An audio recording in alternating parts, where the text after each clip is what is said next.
A long time ago, in a small village far from the city, lived a young boy named George. George didn't have new clothes or even shoes to wear. His shirt was torn and his trousers had holes. But inside, he carried something incredibly powerful, a dream. Every single day, George walked a long, difficult road to school. The path was full of dust and sharp stones, making his feet hurt, but he never missed a day. Why? Because George wanted to be an inventor. He wanted to build something that could help people, especially his mother. She sold sweet potatoes in the market, and their small house was always dark when the sun went down.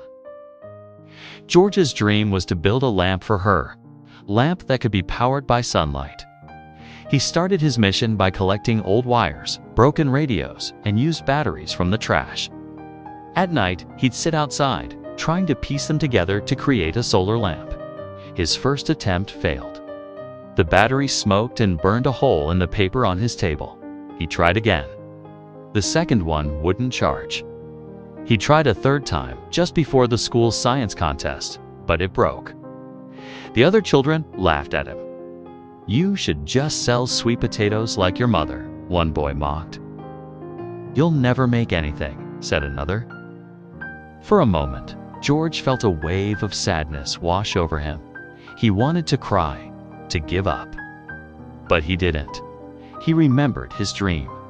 He found old newspapers and read stories about great inventors. He filled a worn-out notebook with his ideas and questions. He even visited an old electrician in the village, asking him everything he could think of.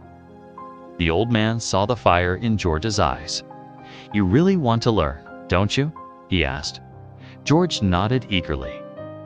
"Yes, I want to help my mother." The old man smiled. "Then don't stop." So George kept building. He used scrap metal from broken fans and old machines. Some days he barely ate, but he worked tirelessly. His hands were always dirty, and his eyes were tired, but his heart was full of purpose.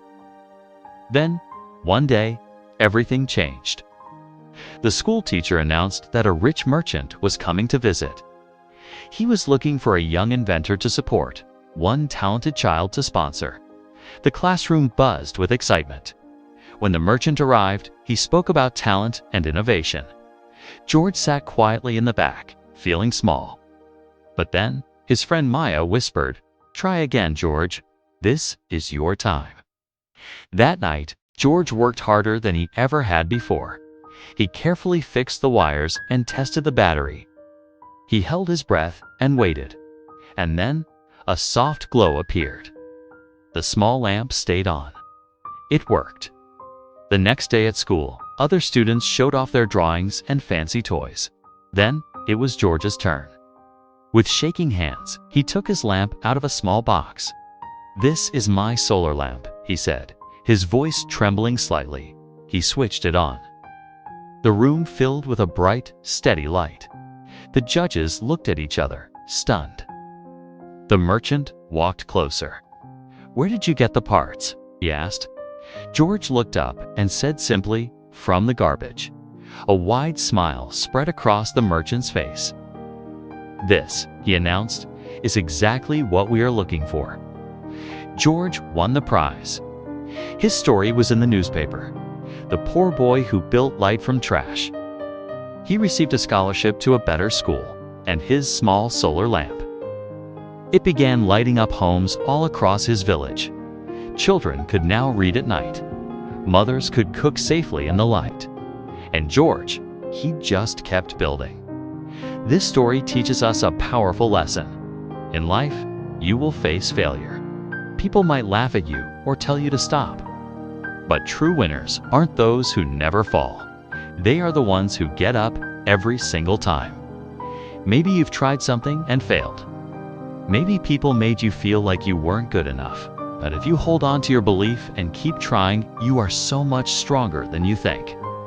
You don't need a lot of money or perfect tools to start. You just need to keep going. Because one day, someone will look at what you've created and say, "This is what we were looking for." Never give up. Thanks for watching. If this story inspired you, please like and subscribe for more.